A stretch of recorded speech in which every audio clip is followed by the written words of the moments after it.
بسم الله الرحمن الرحيم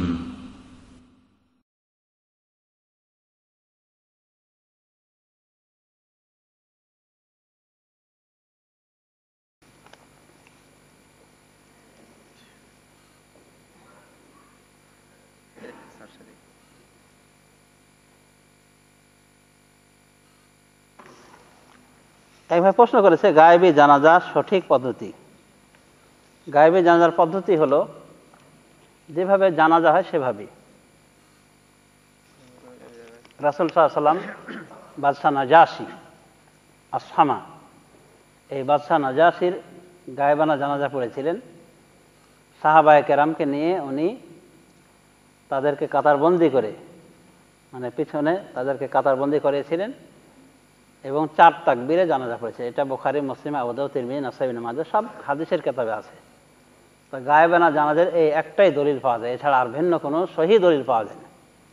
তো নামাজটা কীভাবে পড়েছিলেন? যেভাবে লাশ সামনে রাখা হয় ওইভাবে, এবং ইমাম সামনে দাঁড়িয়েছিলেন, পিছনে কাতার বন্দী হয়েছিলেন সাহাবায়ে কেরাম। একবারে সেম যেভাবে জানাজা পড়া হয়, মানে আস্ত লাশের ওইভাবে জানাজা পড়েছিলেন।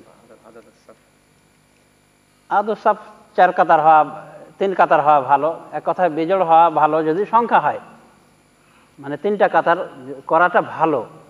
আবার শেখ বিন বাজ রহমতুল্লাহ আলাইহি বলছেন যে না, অল্প সংখ্যক লোক হলে এই অল্প সংখ্যক লোক 3টা কাতার হওয়া এটা ঠিক না, উনি এইভাবে করছেন। এক কথায় মানে যত লোক সংখ্যা বাড়বে জানাজাতে তত ওই মৃত্যু ব্যক্তির জন্য ভালো। রাসূলুল্লাহ সাল্লাল্লাহু আলাইহি ওয়াসাল্লাম বলেন যে 40 জন ব্যক্তি যদি মৃত্যু ব্যক্তির জন্য সুপারিশ করে, যারা মুশরিক নাই, আল্লাহ রাব্বুল আলামিন তাদের সুপারিশ গ্রহণ করেন। মুসলিম শরীফের হাদিস। তার মানে তাদের সুপারিশ গ্রহণ করে আল্লাহ তাকে জান্নাত দানে ধন্য করেন।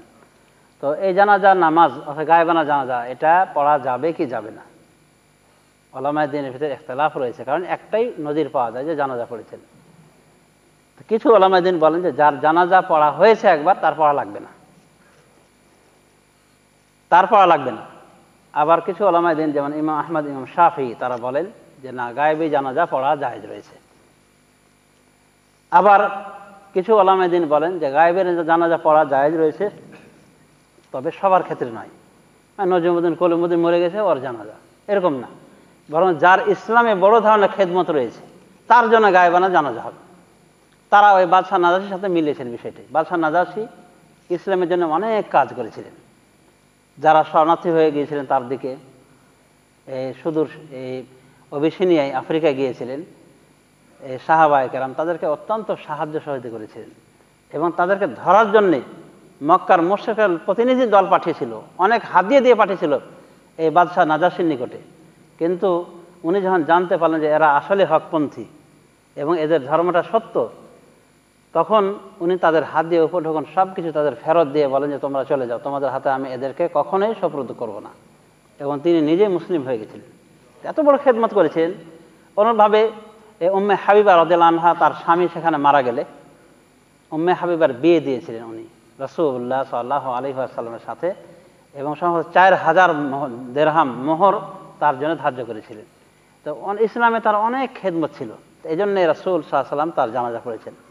তার মানেই হলো যে যাদের খেদমত রয়েছে ইসলামে, যেমন বড় বড় আলেম বা আদর্শ রাজা বাদশাহ, এই জাতীয় লোক মারা গেলে তাদের গায়েবানা জানাজা পড়তে হবে।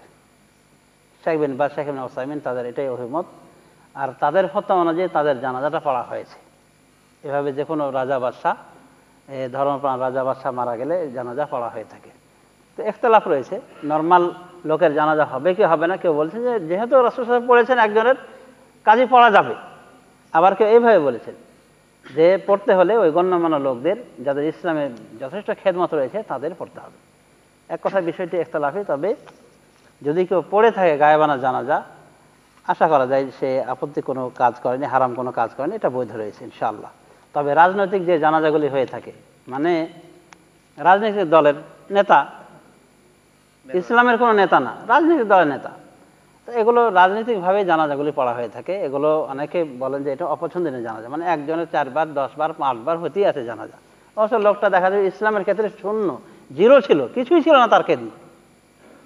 হয় এ দল কত অথবা ওই দল কত বা সেই দল কত, ইসলামে কোনো সেরকম অবদান কিছু নাই। তারপর রাজনৈতিকভাবে তার পজিশন রয়েছে সেই হিসেবে জানাজা পড়া হয়, এটা রাজনৈতিক স্বার্থের জানাজা বলা যেতে পারে। তো এই হলো গায়েবানা জানাজা সম্পর্কে কিছু কথা। আল্লাহ তাআলা আলাম।